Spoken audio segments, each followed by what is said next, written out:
anggur baru. Banyak orang sudah minum anggur yang lama, dia tidak mau minum anggur yang baru. Kenapa sayang?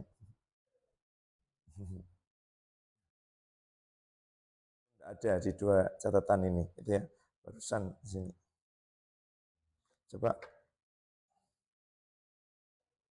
perjanjian baru dong. Menambalkan secari kain yang sudah susut. Itu katakannya.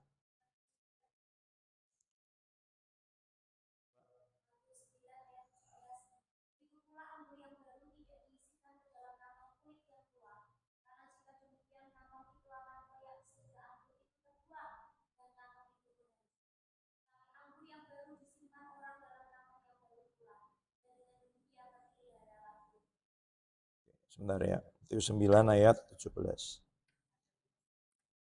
Ya, yang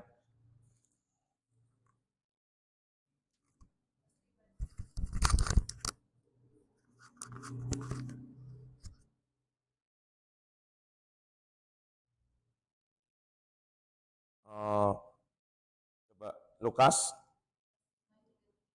ya baca Kak.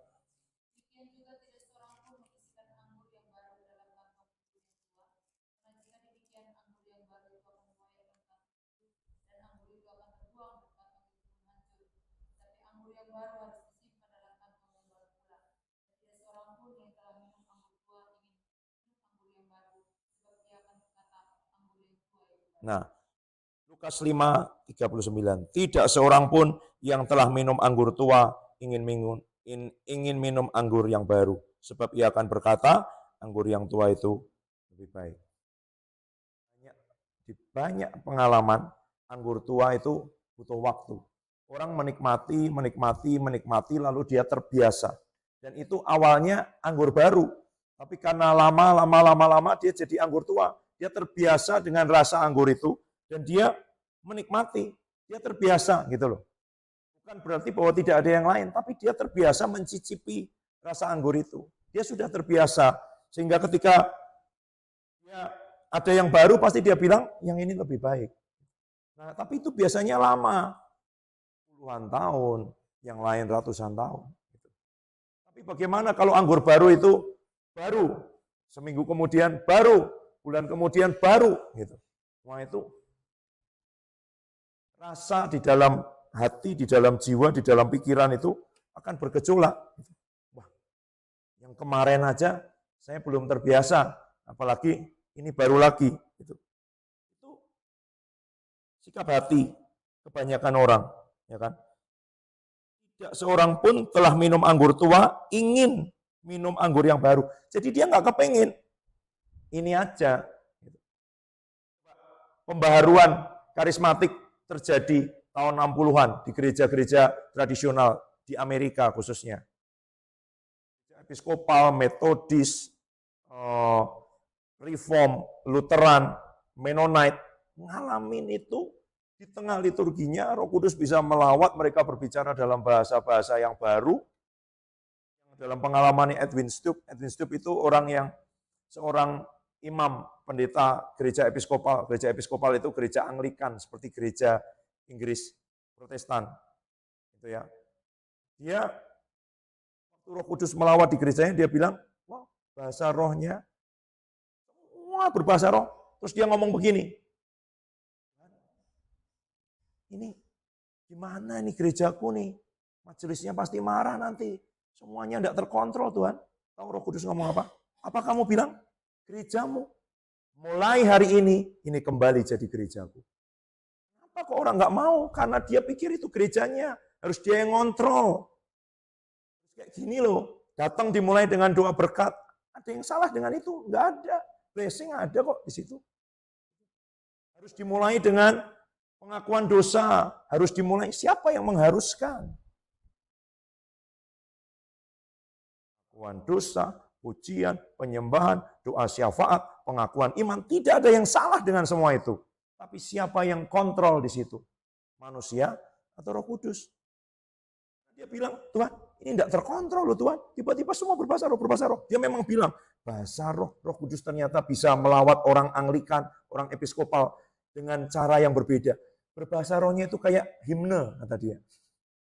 Jadi bukan yang rame kayak orang Pentakosta, kayak lagi menaikkan himne. Gitu. Saya membayangkan itu seperti berdengung gitu ya. Gitu. Semua tapi satu ruangan itu dilawat Roh Kudus. Yang ngomong gitu persis ini. Gimana ini gerejaku nih? Apa kata pengurus, apa kata majelis? Roh Kudus ngomong jelas sekali. Apa katamu? Gerejamu. Mulai hari ini dia kembali jadi gerejaku. Kenapa? Orang nggak mau dengan anggota. Orang merasa bahwa kita kayak gini, kita bukan karismatik. Kita bukan karismatik, kita perjanjian baru. Dia bilang gitu. Ya kan? Coba lihat Yoel 2 itu, nggak usah dibuka ya. Yang di Kisah Para Rasul yang dikutip Petrus itu. Ada nggak bahasa roh? Nggak ada. Orang-orang muda, taruna, orang-orang tua, mimpi, penglihatan, nubuatan. Tapi yang mereka alami berbicara dalam bahasa baru. Nggak ada ayatnya. Ada bahwa dia akan menulisi, dia akan sekarang tidak lagi ditulisi di dalam loh batu, tapi di dalam hatimu. Tapi yang mereka alami berbicara itu, tidak ada rujukannya juga di Yoel. Tapi ayatnya di situ. Nah seringkali kita pakai patokan apa? Kita pakai firman itu untuk membuat garis-garis batas yang tegas. Bukan. Firman ini untuk membukakan, untuk menyingkapkan, ya, untuk menerangi. Bukan untuk membuat sekat-sekat, kotak-kotak, sehingga kita takut. Tidak sesuai firman, tidak sesuai firman. Saya beritahu, huruf mematikan, roh menghidupkan. Saya tidak berkata bahwa, kalau begitu kita bebas. Bukan. Kalau kamu, saya sering ngomong, tahu semua peraturan olahraga, lapangan, sepak bola, dengan semua cara bermainnya, dengan semua yang ada di situ. Ini kan, kira-kira kan, jelek lah pokoknya. Ini ada gininya lagi nggak sih? Ada kan? Kamu ngerti berapa luas lapangan, berapa lebarnya, berapa diameter lingkarannya. Kamu tahu bahwa ketika kamu melewatin ini, kamu akan out. Bola akan jatuh ke tangan lawan ketika kamu nongkrong di sini, yaitu offside dan semuanya. Gitu. Ini kalau kamu di sini, kamu nggak boleh nongkrong di sini terus semuanya. Tahu itu tidak membuat kamu jago main bola. Gitu loh. Kamu takut terus bahwa nanti out. Ya kamu nggak akan main, bahwa dalam permainan kadang ada outnya, kadang ada handballnya, pemain-pemain dunia aja, ya kan? Kalau kalian pernah membaca itu, Maradona dulu, gol tangan Tuhan. Waktu itu kamera belum kayak sekarang bisa di-replay ya kan? Gitu. Dia malah bangga lagi. Handball itu sebenarnya dihitung jadi gol dan Argentina menang di Piala Dunia. Gitu. Karena belum canggih kameranya kayak sekarang langsung bisa di-replay. Dia ternyata handball. Ada. Bahwa dalam permainan kadang ya tackling lawan, kadang dengan, tapi bukan dengan maksud itu kan.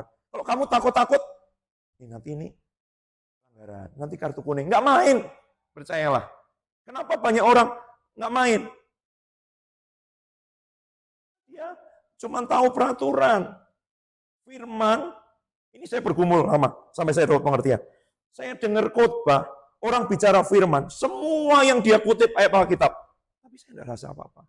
Pernah rasakan enggak? Ringan sekali. Jadi kayak kalau diomongin tuh naik ke atas, nggak turun ke bawah, nggak neken, nggak bicara di hidup kita. Ini apa ya Tuhan dasarnya? Saya ngerti sih, itu nggak ada bobotnya, nggak ada pengurapan. Tapi apa? Sampai saya dapat kebenaran ini. Huruf mematikan, roh menghidupkan. Ada orang bicara firman tapi hanya dari huruf, tidak dari roh.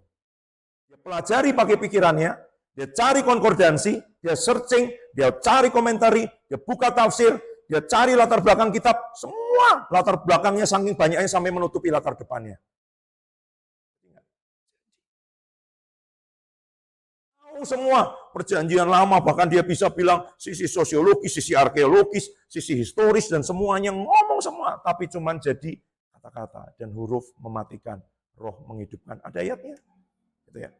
Huruf mematikan. Kalau dia tanpa roh, peraturan ini tanpa pemain, buat apa lapangan kosong? Kamu tahu itu semua tidak akan ada permainan, nggak akan ada orang mau nonton lapangan kosong, nggak akan ada orang mau nonton komentator, nggak akan ada orang mau nonton orang yang cuman, oh iya aku tahu kok main bola caranya begini-begini. Mereka akan nonton pemain bola, meskipun itu pemain antar kampung, ya kan, yang lebih banyak berantemnya daripada mainnya yang benar-benar, ya kan, gitu. Niatnya itu, kalau bisa, dia pulang kakinya pincang lah pasti gitu. Itu bukan dengan masuk mencetak gol, balas dendam lah, apapun lah gitu. Tapi orang berkerubut nonton. Kenapa? Ada permainan. Dan banyak orang marah dengan apa yang terjadi di gereja-gereja karismatik. Saya mau ngomong, nggak apa-apa, direkam. Gereja di Indonesia, kamu boleh suka nggak suka, ya kan? Gitu. Signs and Wonders. Berapa tahun itu gereja Tiberias Indonesia. Ya kan? Apa yang dikotbahkan tiap minggu?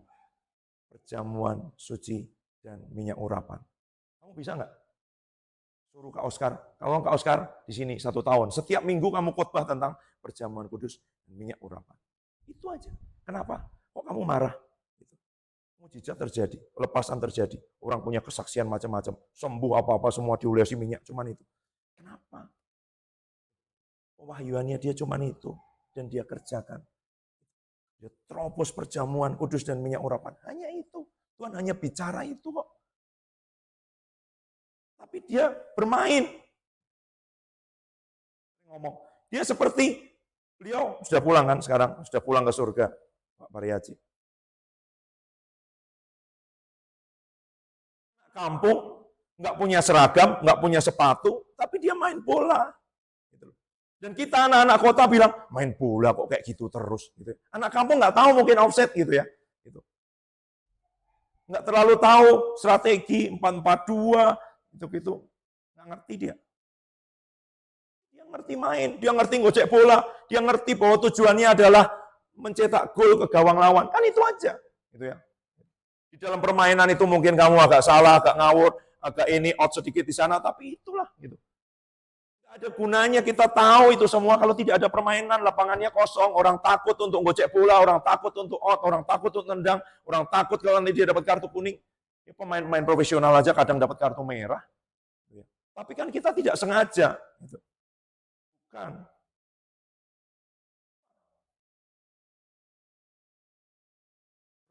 Itu yang membuat ada kehidupan, ada permainan. Kenapa? Coba kamu bayangin deh. Setiap minggu banyak saya cari khotbah-khotbah lama.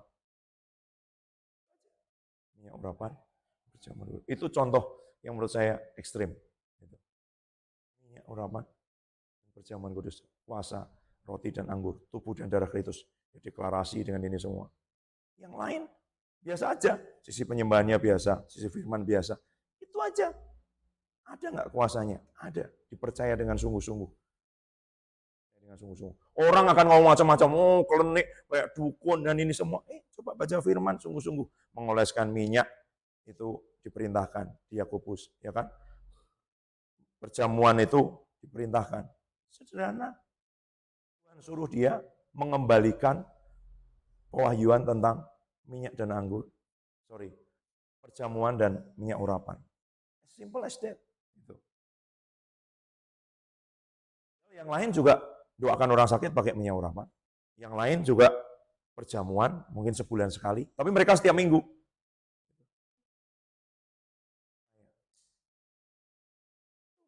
Apa yang membedakan? Pertama Tuhan bicara, kedua mereka percaya, dan mereka sepakat, dan mereka kerjakan dengan sepenuh hati. Bisa nggak? Lebih dari 25 tahun loh. Dari tahun 84 atau 80. Kalau sampai hari ini, 40 tahun. Gimana rasanya? Dulu saya setiap Sabtu itu nonton di TVRI. Banyak itu terus. Minyak urapan, perjamuan. Urapan, perjamuan. Nggak berubah. Ayatnya ganti-ganti. Dari Kejadian sampai Wahyu, minyak urapan dan perjamuan. Secupak anggur, sinar, itu semua. Nanti Yakub menuangkan minyak di batu, di Betel. Pokoknya ada aja.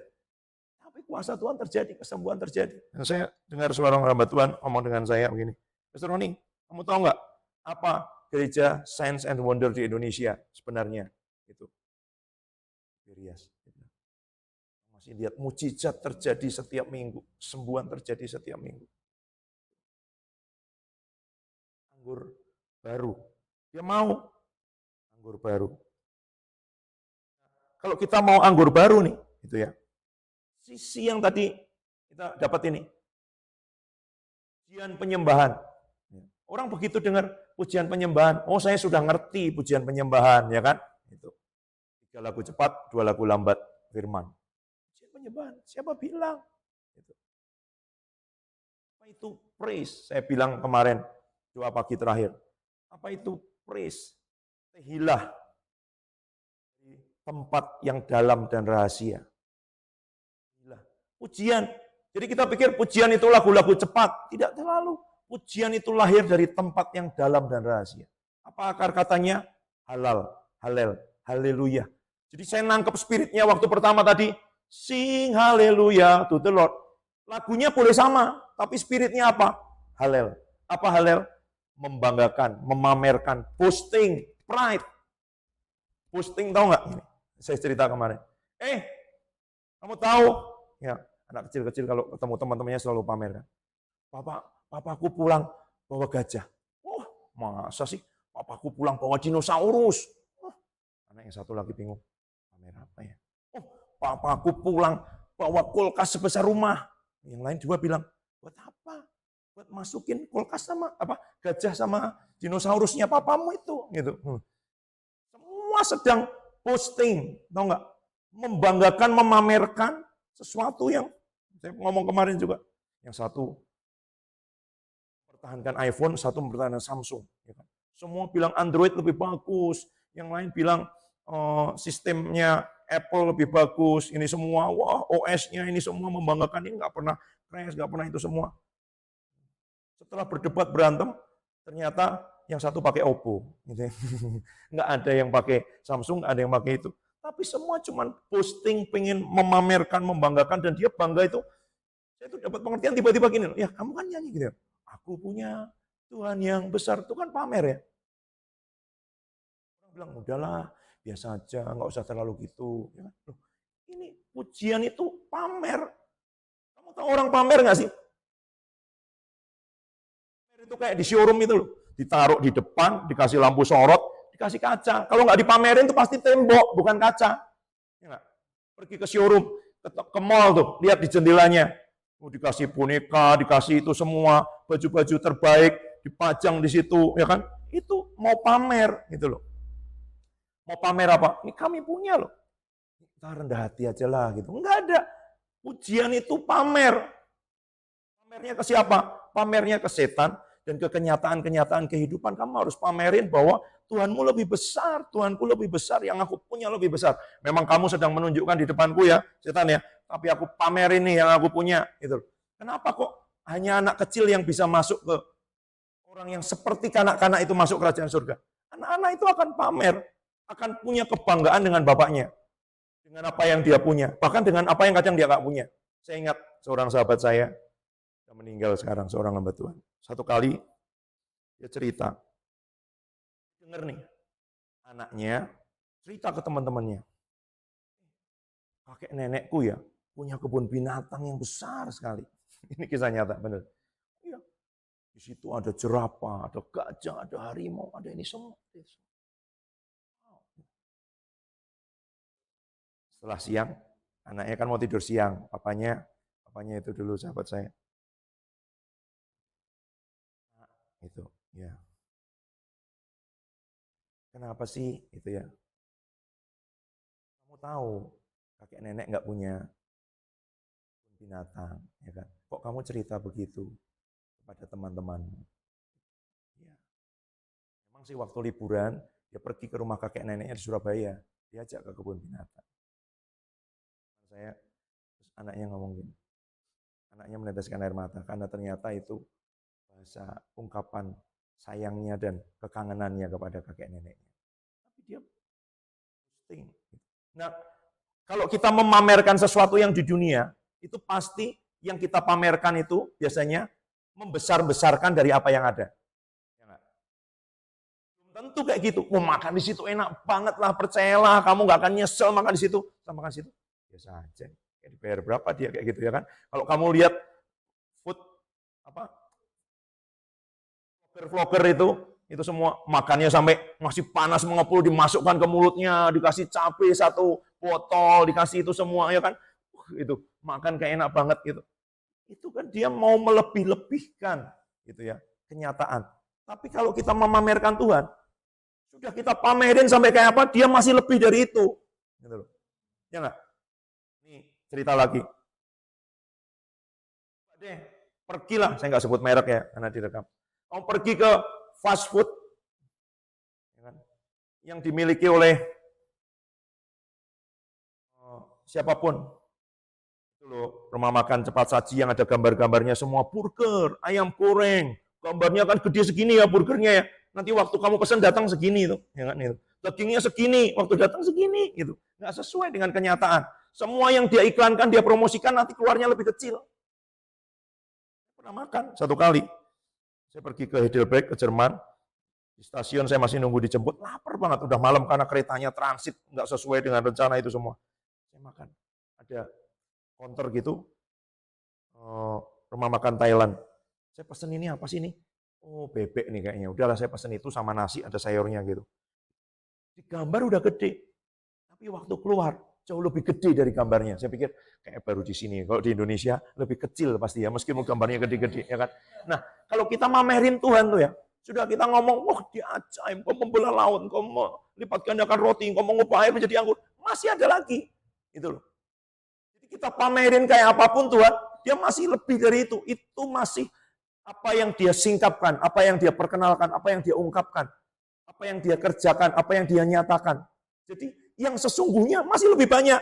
Nah kalau kita kan kalau mamerin sebenarnya kita lebih-lebihkan ya kan, seakan-akan banyak. Kamu pernah nonton nggak akhir-akhir ini yang lagi viral orang paling kaya di Indonesia? Nonton belum? Cari nanti. Namanya siapa? Bobby Saputra. Nggak ada yang nonton. Oh, diwawancara Deddy Corbuzier kemarin 2 juta orang sudah nonton. Dia sedang flexing ya kan, tapi betul-betul Ferrari kamu berapa? Dia tanya sama Deddy Corbuzier. 1. Saya sih 12. Buat apa 12? Ya pengen ganti warna aja tiap hari. gitu. Ya, kamu kalau makan gimana? Kamu pergi ke restoran ini? Enggak lah gitu.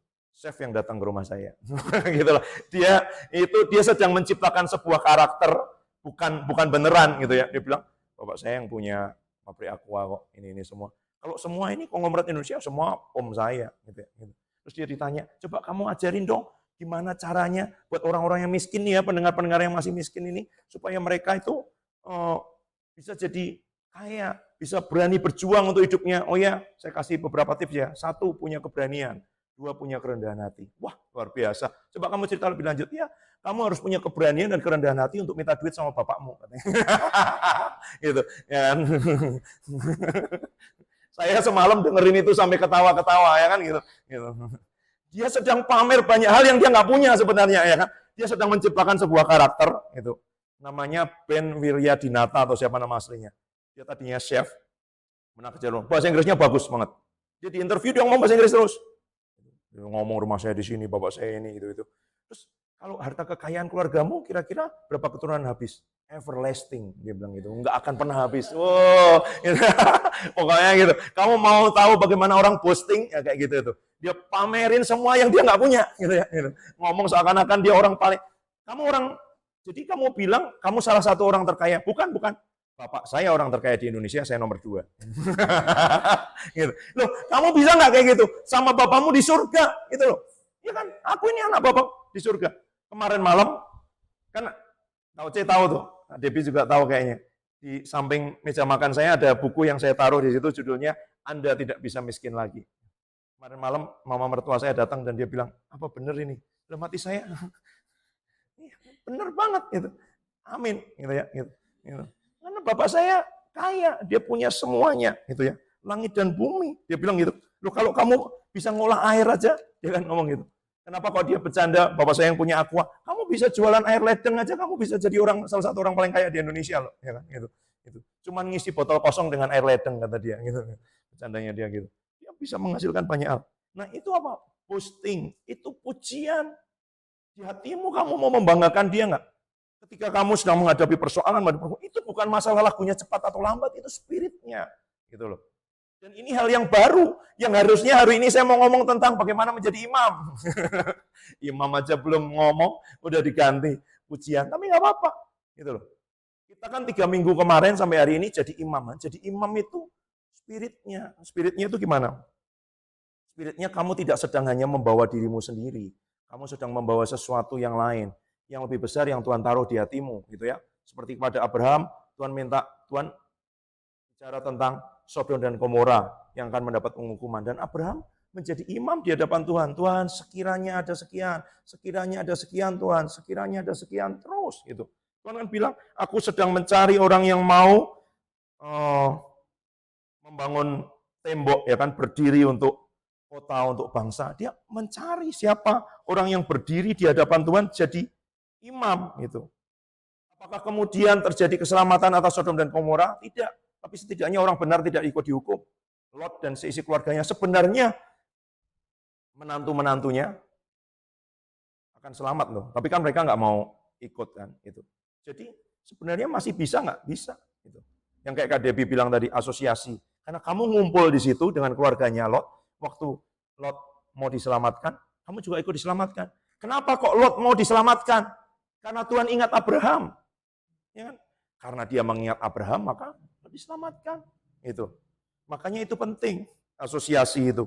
Kamu bergaul dengan siapa? Kalau kamu bergaul dengan orang yang diingat Tuhan, kalau terjadi sesuatu, Tuhan ya ingat. Gitu loh. Coba lihat sejarah-sejarah kerajaan itu. Israel. Ngomongnya apa? Karena Daud, aku masih menyisakan satu suku buat Rehabeam. Harusnya tidak ada. Karena apa yang dilakukan Salomo, harusnya itu membuat habis. Tapi karena Daud. Nanti masih sekian keturunan dia ngomongnya apa?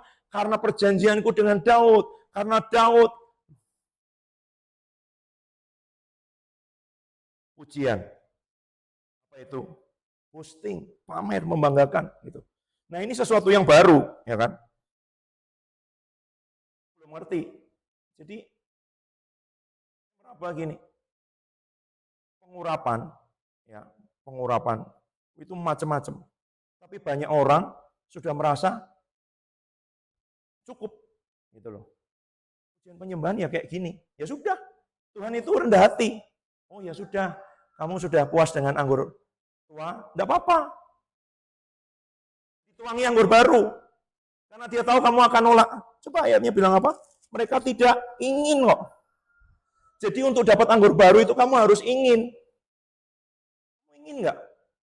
Karena begitu kamu minum anggur baru, kamu pasti akan aneh dengan rasanya. Baru 3 minggu kita belajar jadi imam, belum saya jelasin.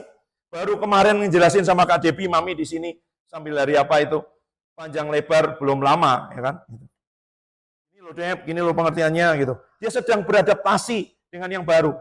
Belum dijelasin lebih lanjut, dikasih yang baru lagi. Kamu ingin nggak? Gitu. Kalau ingin, dia diberi gitu loh. Karena kalau enggak, sayang. Kenapa? Karena nanti kantongnya sobek, anggurnya terbuang gitu loh. Jadi Tuhan, ya kalau kamu nggak ingin, nggak apa-apa, tak kasih yang ingin. Makanya kebanyakan yang ingin itu adalah orang-orang petobat baru, yang latar belakangnya bukan Kristen, yang mungkin mereka narapidana dari penjara, orang-orang di jalan, yang dijamah Tuhan, pengedar narkoba, itu tangan sekali, langsung berbahasa roh. Pengedar narkoba, bertobatnya lama dengan Yesus susah semua.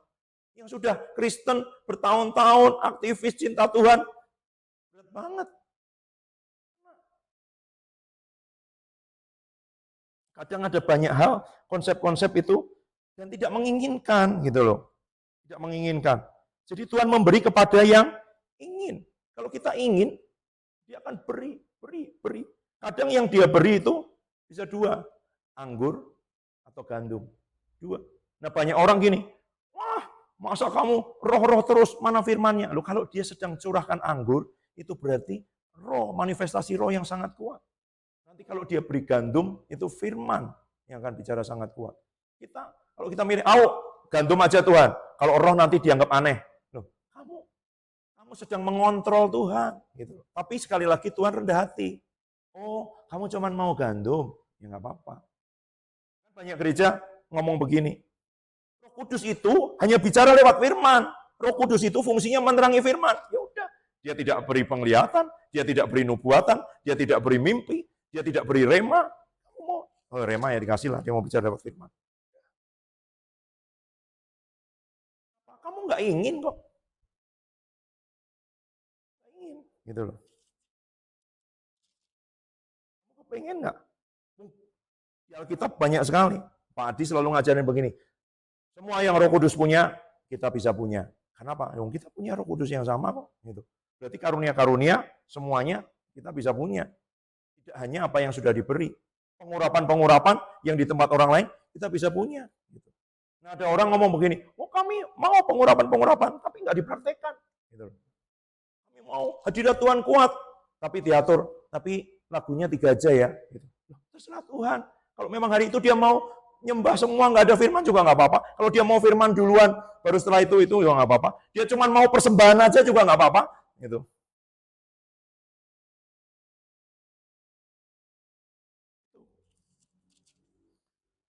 Ingin nggak? Gitu. Banyak orang bilang ingin, tapi waktu begitu mengecap anggur baru, langsung bilang, waduh ini kurang begini, kurang ini anggur baru itu kan masih proses fermentasinya jalan ya, jadi dia rasanya kuat gitu ya, strong gitu. Nggak kepengen ya. Kita minta sesuatu yang baru dari Tuhan, kita minta Roh Kudus melawat, kita minta itu semua. Tapi apa yang turun dari surga, kadang itu menurut ukuran manusia, aib. Seorang anak perempuan, mungkin usia 14 tahun, 15 tahun, dan roh Tuhan turun atas hidupnya. Malaikat Tuhan datang dan bicara. Roh Tuhan menaungi engkau, dan kau akan mengandung, dan anak yang kau kandung akan disebut anak Allah yang maha tinggi. Ya kan? Mana mungkin Tuhan, aku belum bersuami. Tidak ada rujukannya dari Kejadian sampai Maleaki. Ayatnya, seorang anak darah akan mengandung. Ya kan? Dia menanggung sebuah konsekuensi dari lawatan Tuhan atas hidupnya. Tidak ada, coba baca sejarah kebangunan rohani.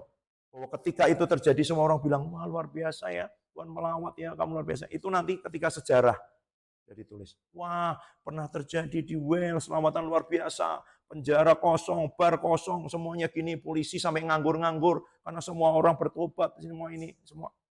Setelah itu terjadi apa yang, waktu sedang terjadi, apa yang dilakukan oleh media, oleh semua orang yang lain? Mempertanyakan, mengkritik, itu semua. Loh, kamu tahu apa lawatan terbesar yang terjadi sebenarnya? Allah datang sebagai manusia. Orang-orang yang tahu tentang semua nubuatan janji Tuhan, Mesias, anak Daud, itu semua kerajaan Allah akan datang, disertai tanda-tanda, semua ayat-ayat yang menuju ke situ, nggak bisa menerima tuh. Waktu yang mereka nantikan terjadi. Siapa yang bisa menerima? Pelacur, pemungut cukai, orang berdosa, nelayan-nelayan sederhana, orang-orang biasa, orang Kanaan, perwira Romawi. Nggak pernah minum anggur tua. Ada anggur, wah luar biasa Tuhan, mau gini. Itu loh. Waktu yang baru datang. Ingin nggak dengan yang baru? Baru rasanya beda, manifestasinya bisa sangat beda. Gitu loh. Kita menyembah Allah yang rahmatnya selalu baru setiap pagi. Ya kan? Rahmat yang baru, muncul respon baru. Rahmat baru, respon baru. Pewahyuan baru, muncul ekspresi yang baru. Kenapa kok ada nyanyian baru? Ya karena ada pewahyuan yang baru, ada ungkapan yang baru, dia memperkenalkan dirinya. Terus itu nggak ada habisnya. Saya ingat Pak Yusak Cipto pernah ngomong begini, nanti di surga ya, kita hanya baru mengagumi satu sisi dari Tuhan. Apa misalnya? Kasihnya. 1000 tahun nggak habis. Jadi kita, wow kasihnya Tuhan itu 1000 tahun nggak habis, baru kasihnya. Kemurahannya. Wow, gitu. Jadi kalau kita memamerkan Tuhan, memamerkan kasihnya, kebaikannya, kemurahannya, kesetiaannya, itu kita pamerin kayak apapun, masih tetap lebih dari itu kasihnya. Kemurahannya masih lebih, kesetiaannya masih lebih, kebesaran. Kita ngomong, sebab kau besar, dia tetap lebih besar. Kita pakai musik sekencang apapun, kebesarannya tetap lebih dari itu. Kita dengan segenap kekuatan sampai suara habis, dia lebih besar dari itu. Kita pamerin kayak apa, dia lebih besar dari itu. Gitu loh. Nah, pengertian-pengertian kita kan terbatas. Sedangkan yang ada di sini masih sangat banyak. Kalau firman ini jadi sesuatu yang menyingkapkan, bukan yang membatasi. Ya kan? Ya perlu. Firman ini apa sih? Kamu tahu rambu-rambu ya?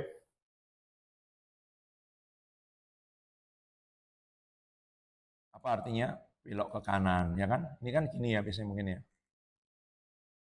Nanti ada lagi yang gini, warnanya kuning, terus dia gini. Hati-hati. Nanti kalau dia gini-gini, apa? Ya, perlintasan kereta api, ya kan? Rambu-rambu. Nanti ada lagi tulisan bulat gini, tulisannya 80. Berarti batas kecepatannya 80 km per jam. Rambu-rambu untuk memandu dalam perjalanan. Banyak orang lihat rambu-rambu terus. Gitu. Rambu-rambu. Ya kamu belok ke kanan aja kalau ada rambu-rambu. Kalau ada ini ya berarti kamu turunkan kecepatan gitu loh. Nah kita kan kadang orang terlalu takut dengan rambu-rambu. Rambu-rambu itu memandu, memastikan kamu sampai ke tujuan. Dan itu firman, gitu loh. Kalau dia jadi rambu-rambu, itu bukan berarti setelah kamu tahu rambu-rambu, kamu bisa sampai ke perjalanan. Kamu tahu semua rambu-rambu ini, kalau kamu nggak jalan, kamu nggak sampai Jakarta juga. Kamu tetap di Salatiga. Rambu-rambu itu supaya menolong kamu sampai ke tujuan yang Tuhan mau di hidupmu, gitu loh. Bukan supaya kamu hafal semua orang. Ya ini tahu, penting. Gitu. Kalau enggak kan harusnya 80 karena di situ banyak tikungan, jalannya bergelombang, kamu hajar 120, kecelakaan gitu ya. Itu. Ya opnam dulu 7 hari, mobilnya diperbaiki, tertunda kan sebenarnya. Fungsi rambu-rambu kayak gitu. Tapi ini takut nanti bagaimana dengan itu semua nggak pergi. Nah, itu salah. Fungsi rambu-rambu itu mengarahkan gitu loh. Nanti ada jalan berkelok, ada di sini dilarang masuk, ada di situ nggak boleh putar balik. Tujuannya apa? Ngarahin kita supaya sampai ke tujuan. Jadi dia sedang membawa, mengarahkan kita ke situ. Gitu loh. Nah, seorang pun yang telah minum anggur tua ingin minum anggur yang baru sebab ia akan berkata anggur yang tua itu lebih baik. Jadi sebenarnya ada terus. Anggur baru, anggur baru, anggur baru. Kalau orang nyanyi, anggur baru tercurah. Yang tercurah anggur baru waktu lagu itu tahun 90-an dengan sekarang beda. Nah orang yang sudah pernah mengalami anggur baru di waktu itu, anggurnya udah jadi tua kan? Waktu dia minum yang baru lagi, dia bilang, wah nggak kayak dulu. Kalau kalian dengar kesaksian, dulu ya, waktu kita masih muda nih ya, ini terjadi loh. Dulu ya, wah dulu kesembuhan banyak loh. Harusnya nggak gitu. Dulu nyembah 1 jam lama banget, sekarang 2 jam nggak terasa. Dulu kita berdoa nggak pernah ada apa-apa, sekarang penglihatan, sekarang ada manifestasi kehadiran Tuhan, dan there is more, gitu, ya kan? Dulu, gitu. Makanya Pak Adi kan ngomong, dulu kita berdoa buat AC 1 nggak dapat, sekarang beli mobil 2 nggak berdoa, itu ada terobosan. Bisa ngomong, mau beli pesawat sekarang juga bisa. Nah gitu kan, kalau masih beli mobil 2 Pak Adi nanti kita tanya, ya kan? Harusnya terobos terus. Gitu. Nah maksudnya, ini kan sisi apa? Kesembuhan. Dulu kita doa buat orang sakit, 200 orang buta belum ada yang melek. Orang lumpuh jalan, mulai yang matanya terbatas jadi tambah jauh. Nggak dengar, jadi dengar, ya kan? Gitu. Yang itu. Itu berarti ada terobosan. Bukan dulu banyak kesembuhan, sekarang nggak ada. Harusnya masih ada lagi, gitu loh. Kenapa? Gini, semua orang yang ketemu Tuhan Yesus sembuh. Semua yang sakit dan datang pada Tuhan Yesus ya, sembuh. Coba baca Injil. Semua disembuhkan, semua dilepaskan. Kalau kita masih ada yang sembuh, ada yang enggak, ada yang sembuh, ada yang enggak. Berarti kan untuk mencapai sama dengan Tuhan Yesus saja masih banyak kan? Dan Tuhan Yesus bilang apa? Kamu akan melakukan perkara lebih besar. Loh. Berarti untuk mencapai sama dengan Tuhan Yesus saja belum. Kok sudah puas? Kok sudah berhenti?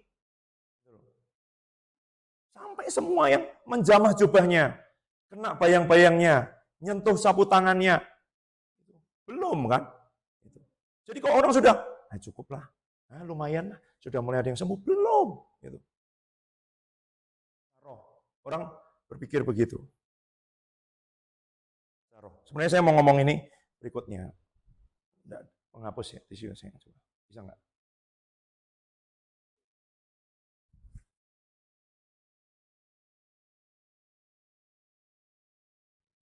Apa? Ini nyambung nanti ya, minggu depan. Kalau nggak ganti lagi. Tentang kerajaan Allah.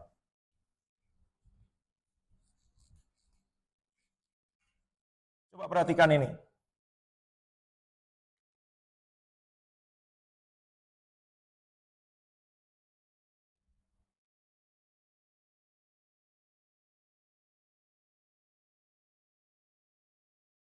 Adam.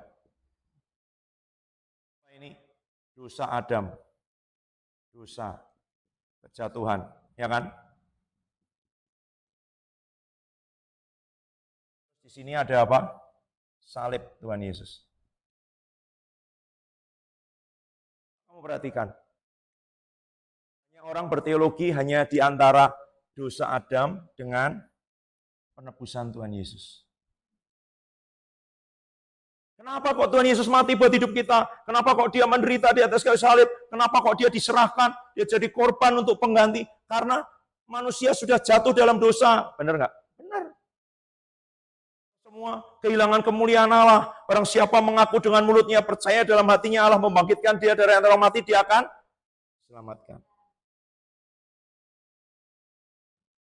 Di seputar penebusan Yesus, salibnya dan kejatuhan Adam.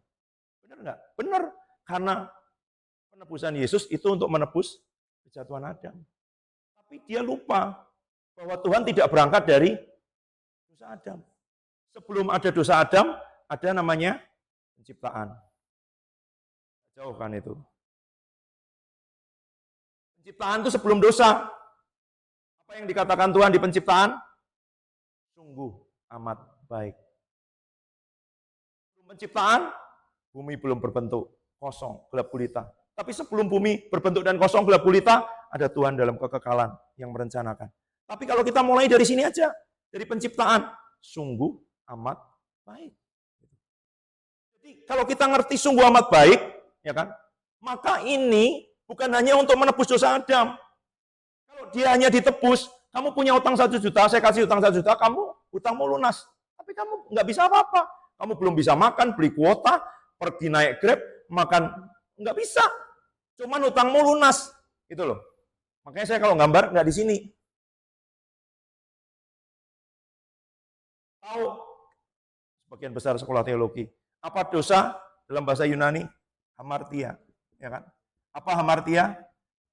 Tidak mencapai sasaran, melenceng. Jadi kalau harusnya di sini, ini sasarannya, ya kan? Goalnya kan, yang Tuhan mau. Karena dia melenceng mulai dari 1 mili, lama-lama berapa kilometer, ya enggak? Melenceng itu begitu. Hamartia dosa itu membuat dia enggak ada di relnya, sehingga salib itu di sini. Buat yang hanya mendengar audio dan bertanya bagaimana, maaf belum ada video, Anda harus datang ke tempat ini.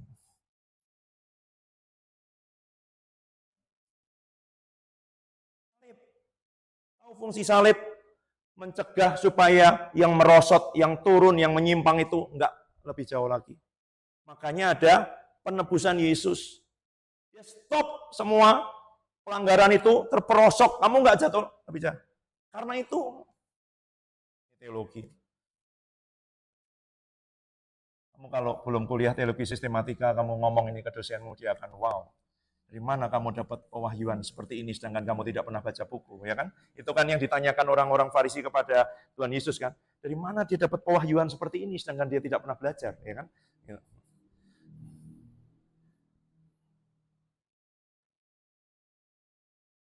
Apa yang membawa naik? Kebangkitan Tuhan Yesus. Apa yang membawa kebangkitan Tuhan Yesus kan baru di sini nih, balik lagi nih di bumi. Apa yang membawa naik lagi? Kenaikannya ke surga.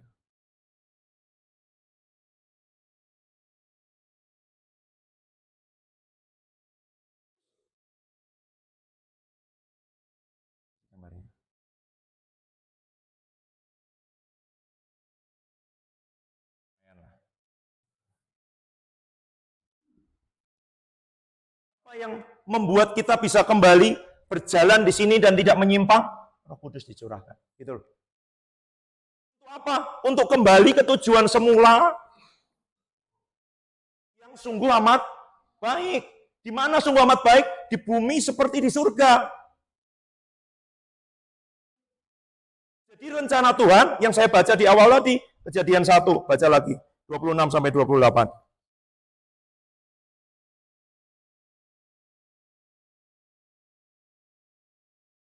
Baca Amplified ya. Saya sambil terjemahin. Kejadian 1 ayat 26 sampai 28.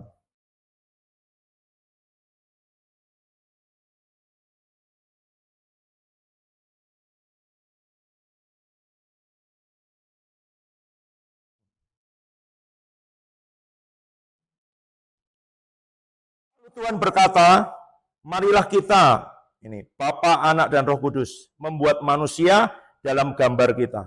Sesuai dengan, serupa dengan kita, menurut keserupaan kita. Nanti saya akan jelaskan.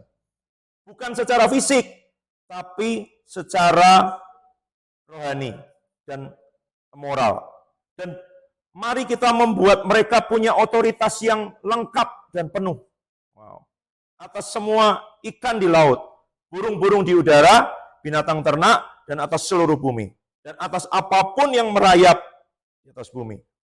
Lalu Tuhan menciptakan manusia dalam gambarnya, dalam gambar dan keserupaan dengan Allah, Dia menciptakan. Laki-laki dan perempuan, Dia menciptakan mereka. Dan Tuhan memberkati mereka, memberikan mereka otoritas. Ingat, tadi yang diberikan di atas apa? Otoritas. Ya kan? Complete authority tadi di ayat 26 itu. Dan ayat 28, dan kita beri mereka otoritas tertentu, otoritas yang khusus, dan berkata pada mereka, berbuahlah, berlipat gandalah, penuhi bumi, dan taklukkan. Taruh itu di bawah kuasamu, dan memerintahlah, rule over, dominate, the fish of the sea, ikan di laut, burung-burung di udara, dan setiap makhluk hidup yang bergerak di atas bumi. Jadi apa yang diberi Tuhan di sini? Tadinya otoritas. Untuk apa? Memerintah. Menaklukkan. Kuasa. Apa bahasanya? Dominion.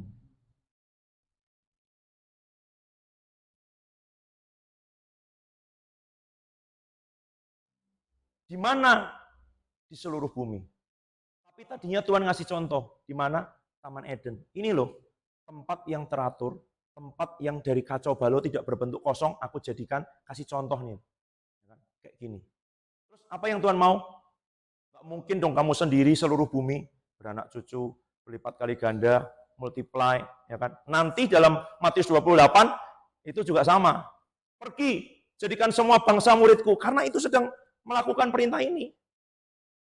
Sekarang, Matius 28, 19, 20.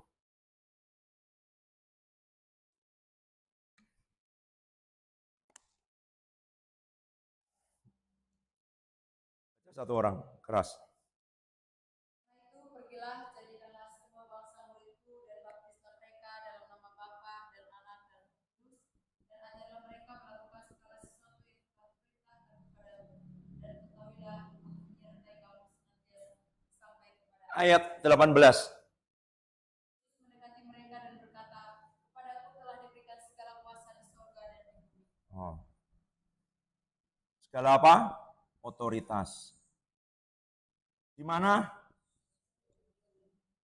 Kenapa kok Tuhan Yesus ngomong, kepadaku telah diberikan segala otoritas di surga dan di bumi? Karena tadinya otoritas di bumi itu jatuh ke dalam tangan setan. Waktu Adam jatuh ke dalam dosa.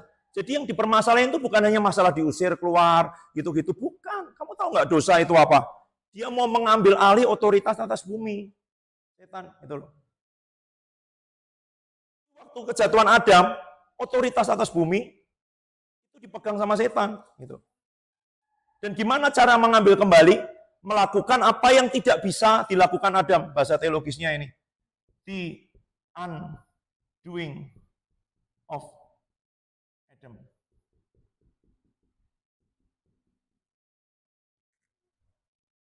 Mau seri teologi sistematika. Apa yang tidak bisa dilakukan oleh Adam, itu yang dilakukan Tuhan Yesus. Apa yang dia tidak bisa lakukan? Ketaatan, mengikuti kehendak Allah. Itu aja.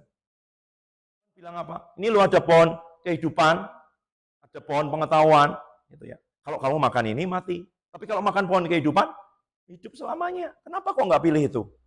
Gitu. Dan setan ngomporin. Nanti kan kamu lihat, setan ngomporin Tuhan Yesus juga kan. Mencari saat yang baik terus. Ubah batu jadi roti. Ini semua sujud menyembah aku semua. Sama. Apa pertanyaan setan kepada Tuhan Yesus? Kalau kamu anak Allah, Padahal sebelumnya langit terbuka dan ada suara, ini anakku yang kukasihi. Tahu apa yang terjadi kitab Kejadian? Mari kita ciptakan dia serupa segambar. Iblis bilang, kalau kamu makan, kamu jadi kayak Tuhan. Berarti kamu masalahnya nggak tahu siapa dirimu di hadapan Tuhan. Ya nggak? Kalau kamu ngerti bahwa kamu itu segambar dan serupa dengan Tuhan, kamu cukup. Gitu. Kamu tidak akan terganggu dengan apapun. Itu sebabnya itu yang membuat Tuhan Yesus aman.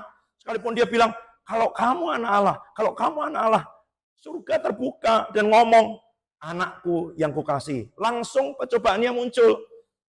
Gitu loh. Apa? Kalau engkau anak Allah.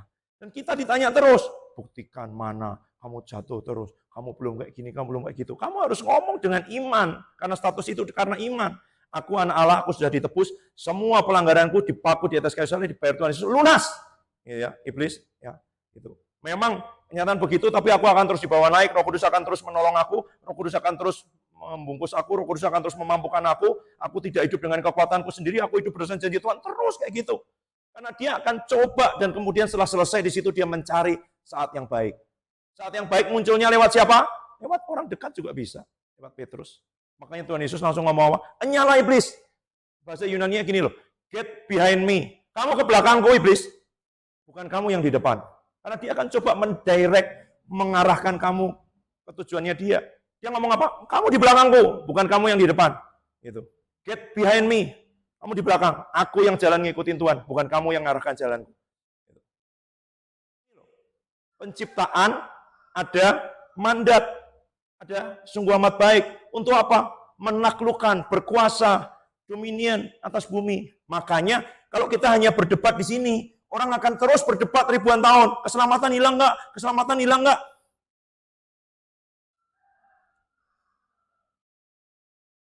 Baru segini. Ada sebelumnya penciptaan, ada sesudahnya kebangkitan Tuhan Yesus, ya kan? Ada kenaikan, ada Pentakosta. Sebelum di situ, sebelum ini di sini ada apa? Natal, kelahiran. Ini semua terkait. Tapi kalau kamu cuma menekankan satu hal, ya kan? Gereja-gereja senang Paskah karena dia merasa bahwa dia dengan ikut menyesali penderitaan Tuhan Yesus. Tuhan Yesus bilang sama perempuan-perempuan itu, tangisi dirimu, jangan tangisi aku. Air mata buaya, bohong, setahun sekali Paskah, cuma agung kamu nangis di gereja. Bukan itu. Apa yang dia mau? Dengan ini dia membayar, dengan dia naik, dengan dia bangkit, dengan dia naik, Roh Kudus turun. Coba baca lagi Kisah Para Rasul, supaya jelas. Kisah Para Rasul 1. Kenapa? Kisah Para Rasul 2 atau 3 sebentar. Khotbahnya Petrus. Yang pertama. Ya, saya selesai setelah ini. Kisah Para Rasul 2 ayat 30.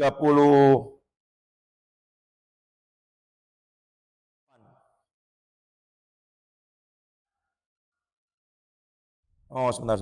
Oh, ayat 33. Baca mulai ayat 31 ya. Karena itu ia telah melihat ke depan, Daud ini, dan berbicara tentang kebangkitan Mesias ketika ia mengatakan bahwa Mesias, Yesus tidak ditinggalkan dalam dunia orang mati. Bahwa tubuhnya tidak mengalami kebinasaan, Yesus inilah yang dibangkitkan Allah, dan tentang hal itu kami semua adalah saksi. Sesudah ia ditinggikan oleh tangan kanan Allah, dan menerima dari Bapa Roh Kudus yang dijanjikan itu, maka dicurahkannya roh itu seperti yang kamu lihat dan dengar di sini. Jadi roh ini baru bisa dicurahkan waktu Yesus itu bangkit dari antara orang mati, ditinggikan, duduk di sebelah kanan Bapa, menerima roh, Yesus yang mencurahkan. Karena itu Yohanes bilang apa? Aku membaptis dengan air, tapi nanti yang lebih besar akan datang, dia akan membaptis kamu dengan Roh Kudus. Kapan? Setelah dia naik ke surga, dia curahkan. Jadi baptisan Roh Kudus siapa yang membaptis? Tuhan Yesus. Kamu dibaptis sama pendeta mau baptis air? Kok dibaptis Tuhan Yesus, baptisan Roh Kudus nggak mau? Murid-murid menumpangkan tangan, tapi jelas siapa yang membaptis? Tuhan Yesus kalau baptisan Roh Kudus itu. Baptis demi surat baptisan kamu mau? Dibaptis Roh Kudus supaya hidup berkuasa, punya otoritas, memerintah di atas muka bumi, jadi di bumi seperti surga? Kamu ragu-ragu. Kenapa? Apa ini? Ini mencegah turun lebih jauh, menyimpang lebih jauh, balik ke tujuannya. Bukan supaya kita semua pengen ke surga. Banyak orang, kok kamu ngeroh-ngeroh, kok ngomongin surga terus. Kita ngomong surga, kita berdoa, kita minta penglihatan, kita minta kehendak Tuhan supaya kita lihat surga kayak apa. Kita disuruh membuat di bumi seperti di surga. Kalau kamu nggak tahu, contohnya kamu tahu. Bikin kamar saya tadinya STTS seperti di Birmingham gitu. Mau saya ganti ini itu tuh. Kudus belum pulih ya kan gitu. Tujuannya apa? Supaya ketika saya masuk kamar, saya punya surga kecil gitu. Rapotnya apanya, baru kursi yang boleh itu ya. Satu itu pun setelah 4 tahun ya kan. 3 tahun lebih. Kursi yang saya buat baca buku itu loh dengan lampunya itu semua gitu. Bukan nggak punya duit gitu. Nah, Tuhan belum, nanti kamu terlalu kerasan di situ nggak mau pergi gitu ya. Gitu. Surga kecil. Kenapa kok saya bisa membayangkan suasana di sana? Rumah yang pernah saya gambar, saya ceritakan kepada arsitek itu digambar kayak gitu.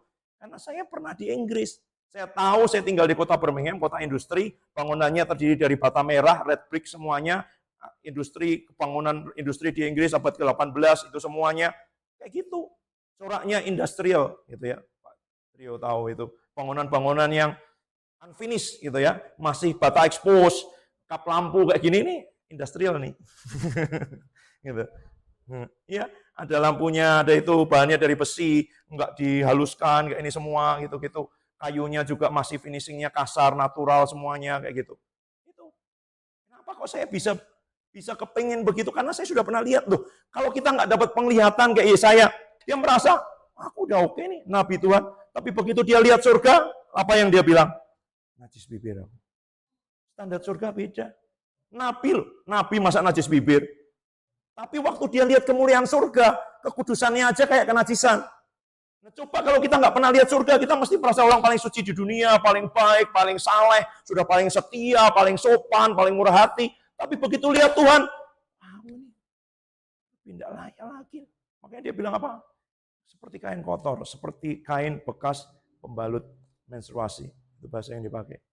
Kebaikan kita seperti itu. Waktu ketemu kebaikannya Tuhan. Tapi kalau enggak kita bandingkan diri sama orang lain, ya kita merasa udah lumayan lah. Enggak pelit-pelit banget, enggak itu semuanya. Waktu ketemu anugerah Tuhan, makanya dia nyanyi, Amazing Grace, how sweet the sound.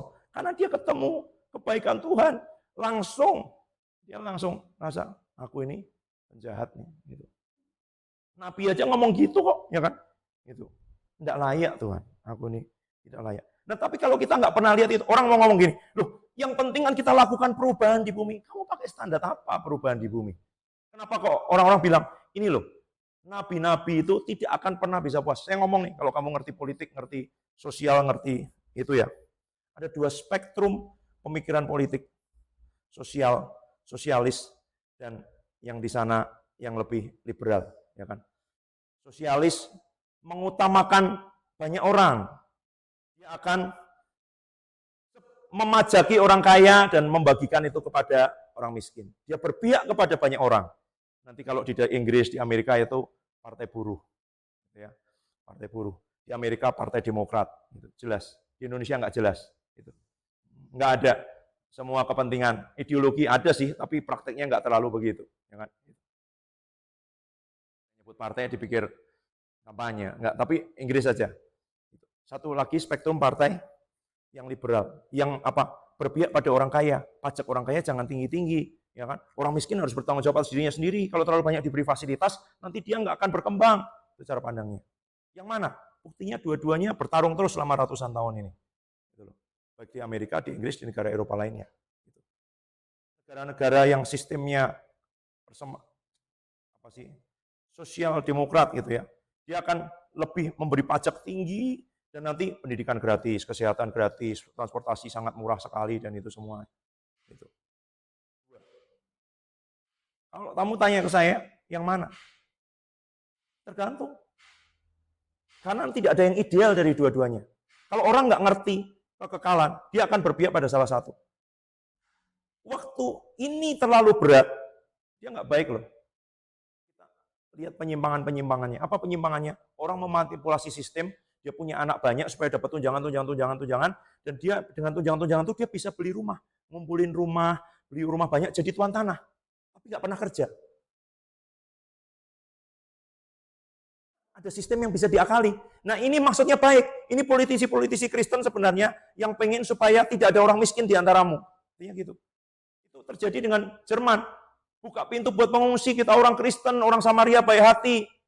Pengungsi-pengungsi masuk beradaptasi dengan itu semua, nggak mudah. Saya nggak berkata harus menolak itu semua, enggak ya. Tapi ini loh. Bagaimana dengan kita? Kalau kamu lihat surga, mau sistem yang ke kiri maupun ke kanan, kamu tidak akan puas dengan keduanya. Kamu akan tetap memberikan kritik buat keduanya. Kamu akan tahu bahwa ada kalanya ini nggak benar nih. Sudah terlalu liberal nih. Semua sudah diprivatisasi. Nggak ada lagi kan harusnya Undang-Undang Dasar 45 ya. Ini saya ngomong. Kalau kamu mau ngomong, saya ngomong itu menghubungkan dengan Roh Allah dalam disertasi saya. Bagaimana bersaksi secara eksklusif dalam konteks Indonesia.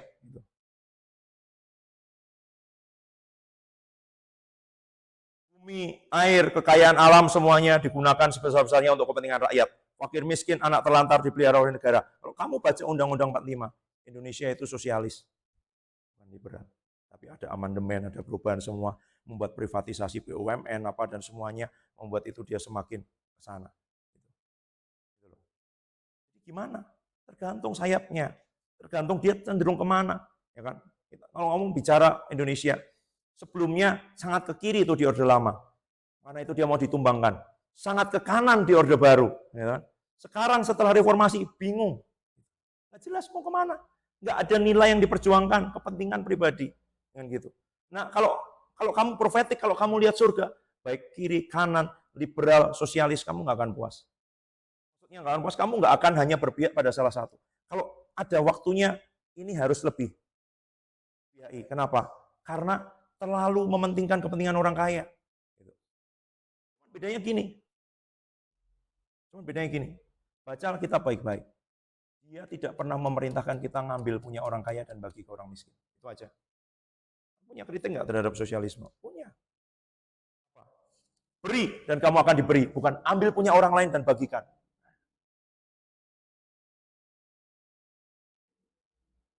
Saya di tesis saya S2, saya sepertinya berpihak pada orang kaya karena saya nulis buku Injil bagi orang kaya. Loh, karena Tuhan Yesus, ini ceritanya. Semua orang cuma ngomong gini.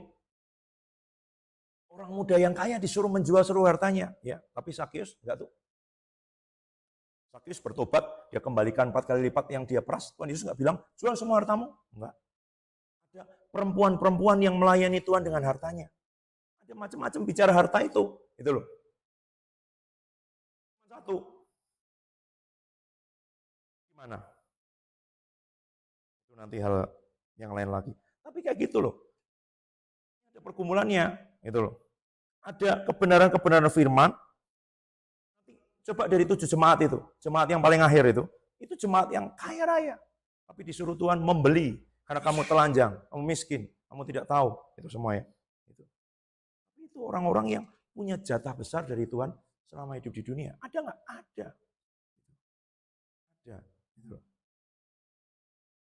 Abraham sangat kaya, Ishak sangat kaya, Daud membangun bait suci, mengumpulkan semua emas dengan perlengkapannya 700 triliun.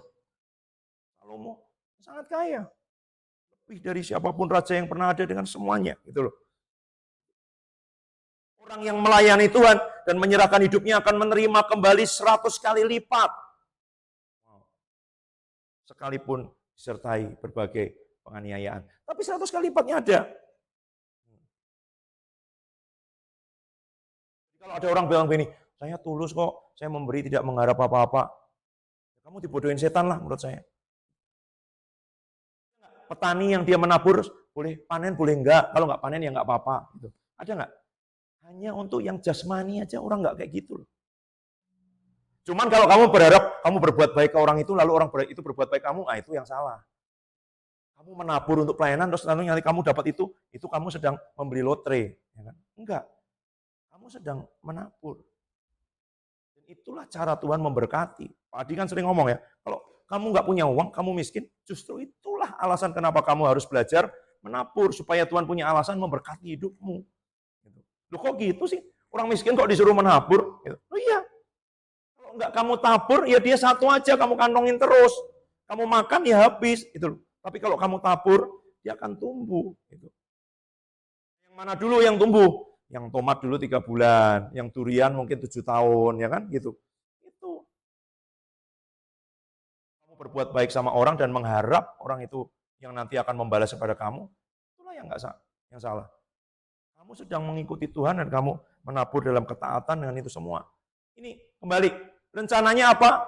Kita memerintah. Karena segala kuasa di surga dan di bumi. Kenapa Tuhan Yesus ngomong gitu? Tadinya di surga memang kuasa di bawah tangan, di dalam tangan Tuhan. Tapi di bumi, di dalam tangan setan. Karena itu diambil kembali dengan cara mati.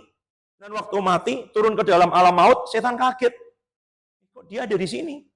Karena satu-satunya syarat untuk masuk ke dalam alam maut adalah mati. Dia nggak mikir bahwa Tuhan mau mati. Begitu dia masuk di situ, waduh, ya kunci udah dia serahkan, sama seperti dulu Adam menyerahkan kunci kepada setan.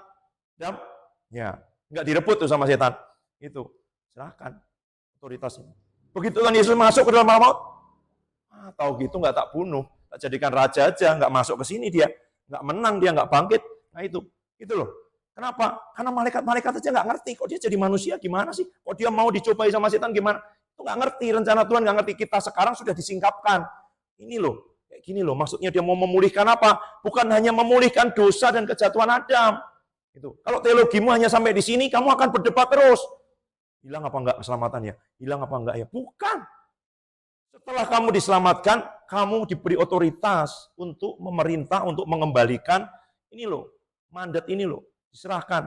Dulu disuruh berlipat kali ganda, beranak cucu, itu semua. Sekarang disuruh pergi, jadikan semua bangsa muridku, ajar, baptis, muridkan, bagikan hidupmu kepada orang lain. Sebab kalau biji tidak jatuh dalam tanah dan mati, dia hanya satu aja.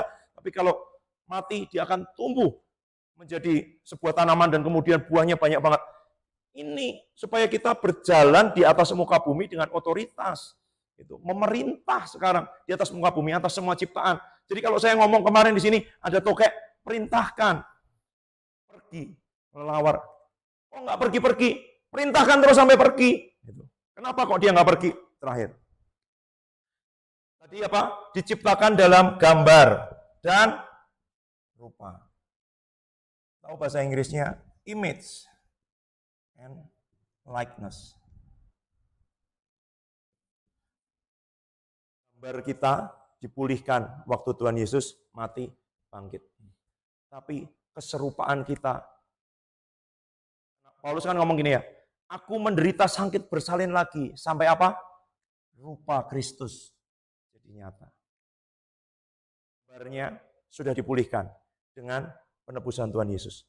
Tapi keserupaannya itu apa?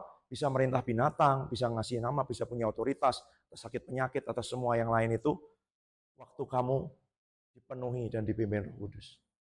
Dia mengubahkan kita jadi semakin serupa. Serupa itu nggak langsung, tapi gambar itu langsung. Begitu kamu terima Tuhan Yesus, gambarmu pulih. Tapi kamu belum serupa. Sampai kapan kamu serupa? Sampai selesai. Selesainya nggak harus mati. Dan Rasul Paulus bilang, aku sudah mengakhiri pertandingan dengan baik sebelum dia mati. Image and likeness. Gambarmu sudah dipulihkan, keserupaanmu belum. Otoritasmu bertambah, dominionmu bertambah, kamu merintah sesuatu langsung terjadi, kamu merintah penyakit langsung pergi, setan langsung pergi, itu di sini. Dan di sini itu tergantung hubunganmu dengan Roh Kudus. Tergantung seberapa dia memenuhi dan kamu membiarkan dia memenuhi, menuntun. Kayak tadi itu. Ini contoh paling sederhana. Dipenuhi Roh Kudus terus kamu menari. Itu aja kamu belum mau. Masih ragu-ragu, tapi itu latihan. Supaya ketika dia nanti nyuruh kamu melakukan sesuatu, ya kan? Dan itu jadi manifestasi kehadirannya, kamu rela, kamu mau, gitu loh. Ini di sini. Otoritasmu bisa di-exercise, bisa memerintah atas sakit penyakit, atas itu semua tergantung keserupaan kita. Dan keserupaan kita dikerjakan oleh Roh Kudus day by day, hari demi hari. Likeness dibentuk kayak ada kayu besar, kemudian dipahat. Sana ada contohnya, kayak gini loh, sampai jadi kayak Kristus, terus dipahat, terus diukir, terus dihaluskan. Semakin kamu serupa, otoritasmu, dominionmu, ya kan? Bahasanya Pak Yohanes sendiri, dominion itu akan semakin besar. Kamu baru buka mulut bahasa roh sebentar aja, itu setan udah pergi, nggak kamu tengking. Mari kita datang ke Tuhan.